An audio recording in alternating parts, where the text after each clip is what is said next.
repression. So it means suppression. In this topic, we will study about how Britishers suppressed the rebellion. So uh, it was clear of all accounts of 1857 that it was and became difficult for British to suppress this rebellion. We all know जितने भी accounts हमें मिले हैं 1857 के, उनसे हमें पता चलता है कि ब्रिटिशर्स के लिए सिर्फ ये लाइक उन्होंने उनके लिए मुश्किल नहीं बन चुका था, उन्होंने किया तो था सुप्रेस, बट उनके लिए बहुत मुश्किल काम बन चुका था कि रिबिलियन को सुप्रेस करना. तो उन्होंने क्या किया रिबिलियन को सुप्रेस करने के लिए? They passed series of laws. किसके लिए? To put down uprising. That mean uprising को शांत करने के लिए, दबाने के लिए, सुप्रेस करने के लिए उन्होंने बहुत सारे लॉज पास किए. एंड इसके साथ ही ये जो बहुत सारे एक्ट्स जो है ये कब पास हुए थे? मई एंड जून के मंथ में. और 1857 वाले ईयर में मई से जून के मंथ में, मई में भी हुए थे कुछ, और कुछ जो लॉज पास हुए थे वो जून में हुए थे एक्ट. ठीक है. अब इसके साथ ही सबसे इम्पोर्टेंट जो यहाँ पे इन्होंने लॉ पास किया जो इनके लिए फायदेमंद था वो क्या था? Martial law. So martial law जो था वो था क्या? सबसे पहले तो हम ये देखते हैं. तो मार्शल लॉ के अंडर जो थे, जो सिविल राइट्स थे ऑर्डिनरी पर्सन के, वो क्या थे? सारे उन्होंने सस्पेंड कर दिए थे. लाइक कोई भी पर्सन ये क्लेम नहीं कर सकता था कि जो भी हमारे साथ हो रहा है वो गलत हो रहा है. और कोई भी पर्सन ये नहीं पूछ सकता था ब्रिटिशर्स को कि हमें अरेस्ट किया जा रहा है, हमारा ट्रायल क्यों नहीं हो रहा है. तो सिंपली यहाँ पे मार्शल लॉ का मैंने आपको मीनिंग यहाँ पे अंडरलाइन कर दिया आपका, कि उसमें क्या होता था? मिलिट्री ऑफिसर और ऑर्डिनरी ब्रिटिश पर्सन जो है, they were given power. That means they all were given power. सारी पावर्स उनके पास है. मिलिट्री ऑफिसर्स के पास या मिलिट्री जो not military officers and these Britishers के पास पावर्स दे दी गई थी कि वो इंडियंस को पनिश कर सकते हैं. कौन से इंडियंस को? जिन पे उनको शक है, ठीक है, कि वो रिबिलियन में शामिल है या वो प्लान कर रहे हैं, रिबिलियन में हिस्सा ले रहे हैं, कुछ ऐसा जो है जिनके ऊपर शक होगा उन इंडियंस को उठा लिया जाएगा, ऑर्डिनरी पर्सन को. एंड उनको क्या? बिना किसी ट्रायल के, बिना किसी लाइक लीगल सपोर्ट के उनको पनिश किया जाएगा. पनिशमेंट में क्या होगा? विदाउट ट्रायल उनको लॉन्ग टाइम पनिशमेंट दी जाएगी. एंड और इसके साथ ही यहाँ पे सम केसेस में देखा गया कि उनको डेथ की पेनल्टी भी फेस करनी पड़ी. कौन से? इंडियन लोगों को जिनके ऊपर ब्रिटिशर्स को शक था. ठीक है. बेसिकली मार्शल लॉ में 3 साल की सजा होती थी बिना किसी ट्रायल की, वो जिसको सजा दी जा रही है वो कोर्ट में अपील नहीं कर सकता है, अपनी सफाई नहीं पेश कर सकता है. ये था मार्शल लॉ. ठीक है. तो ये भी पास हो गया था जो ब्रिटिशर्स का एक पावरफुल वेपन बन चुका था इंडियंस को सुप्रेस करने के लिए या इंडियंस को कंट्रोल करने के लिए at the time of rebellion. Now इसके साथ ही अगर हम नेक्स्ट देखें कि जो ब्रिटिशर्स हैं उन्होंने री इन्फोर्समेंट्स मंगवाई थी ब्रिटेन से. ठीक है. एंड इसके साथ ये क्यों मंगवाई गई कि सुप्रेस किया जाए रिवोल्ट को. ठीक है. हेल्प चाहिए थी उनको क्योंकि जो इंडिया में ब्रिटिश की आर्मी थी वो बहुत कम पड़ रही थी उनके लिए. तो उन्होंने री इन्फोर्समेंट मतलब बैकअप आर्मी मंगवाई हुई थी ब्रिटेन से.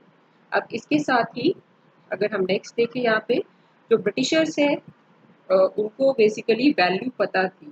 They knew the value of which area? Delhi.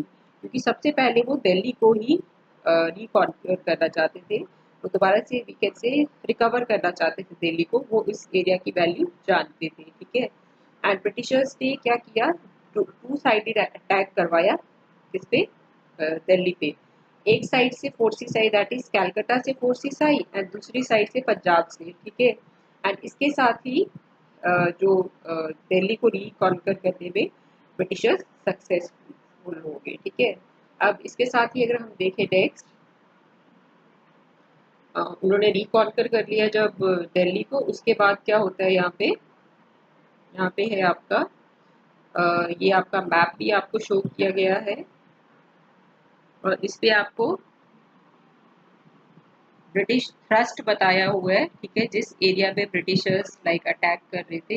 ये यहाँ पे एरो मार्क दिखाया हुआ है आपको, एरो मार्क के थ्रू हमें पता चल जाएगा। देखो ये कैलकाटा का, कैलकाटा से यहाँ पे गए, दिल्ली यहाँ पे है, ठीक है, और पंजाब से, ये पंजाब के एरिया से यहाँ पे, ठीक है। तो ये आपको यहाँ पे मैप पे बताया हुआ है। तो यहाँ पे आपको प्रिंसिपल सेंटर्स ऑफ रिवोल्ट भी बताए हुए हैं डॉटेड वे में।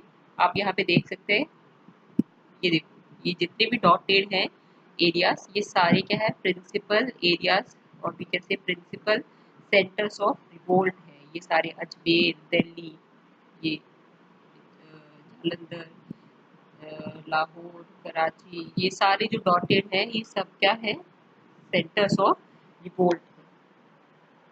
इसके साथ ही नेक्स्ट हम देखते हैं यहाँ पे, नेक्स्ट हमें बताया गया यहाँ पे कि जो दिल्ली को रिकवर करने का जो इन्होंने स्टार्ट किया था, ठीक है, वो कब किया था। दिल्ली में जो 19 वीकेंड से कि दिल्ली को रिकवर करने के लिए इन्होंने जून 1857 से अपना ये स्टार्ट किया था, कोशिशें कह सकते हैं हम। अब इनके अटेम्प्ट्स जो थे, like they attempted to recover or recapture Delhi in June 1857, and when they became successful in the late September, ठीक है, दैट मीन सितंबर के एंड के डेज में, सितंबर मंथ के एंड के डेज में they became successful in recapturing Delhi, ठीक है। अब इसके साथ ही अगर हम देखेंगे कि इस फाइट में लॉसेस बहुत सारे हुए, ठीक है, बोथ साइड में, ब्रिटिशर्स को भी हुए एंड इंडियंस को भी बहुत सारे लॉसेस उठाने पड़े। एंड वो तो ऑब्वियस है, जब जब कोई रिबिलियन हो रहा है या कोई बैटल हो रही है तो उसमें कॉन्सिक्वेंसेस क्या रहते हैं, कॉन्सिक्वेंसेस में तो ये आता ही है कि जो लॉसेस है वो तो आते ही है कॉन्सिक्वेंसेस में। तो यहाँ पे एक इन्होंने हमें ये बताया कि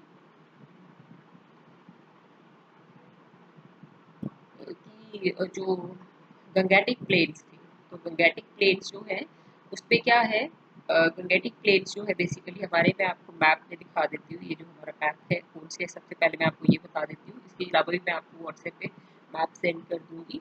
तो यहाँ पे जो है हमारा गंगेटिक एरिया ये वाला बेसिकली इंडस और गंगा के जो प्लेन्स हैं, यहाँ से इस एरिया से लेके ये बेल्ट है हमारी पूरी, ये हमारी गंगेटिक प्लेन की बेल्ट है, ठीक है। तो इस एरिया में जो एरियाज ब्रिटिशर्स रिकवर कर रहे थे, इस एरिया में जो गंगेटिक प्लेट्स थे, ब्रिटिशर्स वहाँ पे भी इक्वल कॉन्क्वेस्ट कर रहे स्लोली, ठीक है, धीरे धीरे उनकी कोशिश थी कि इस एरिया में भी जो एरियाज वो खो चुके हैं उनको दोबारा से रिकवर किया जाए, अपने कंट्रोल में लाया जाए।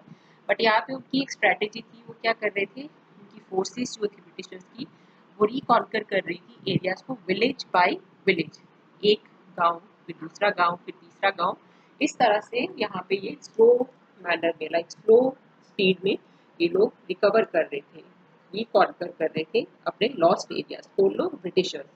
अब इसके साथ ही अगर हम देखें, जो भी लोग थे वो सारे दुश्मन बन चुके थे ब्रिटिशर्स के, ठीक है। एंड इसके साथ ही यहाँ पे उन्होंने कहा है कि जैसे ही उन्होंने, ब्रिटिशर्स ने काउंटर इंसर्जेंसी ऑपरेशन लॉन्च किया, काउंटर इंसर्जेंसी मीन लाइक जो एक्टिव रिबिलियन था उसको कैसे क्रश करने के लिए, ठीक है।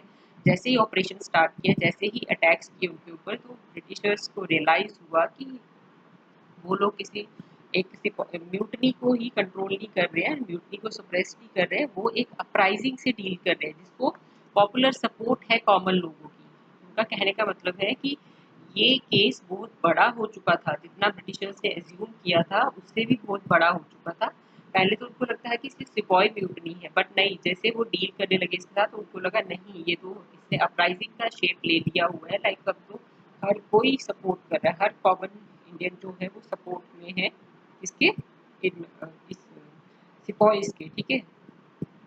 अब एग्जाम्पल लेते हैं, यहाँ पे उन्होंने कहा है जैसे कि अवध में एक ब्रिटिश ऑफिसर थे जिनका नाम था फॉर्ट फॉर्ट्स थे, ठीक है, फॉर्ट्स थे जो थे, ये इनका नाम था इन ऑफिसर का, ठीक है,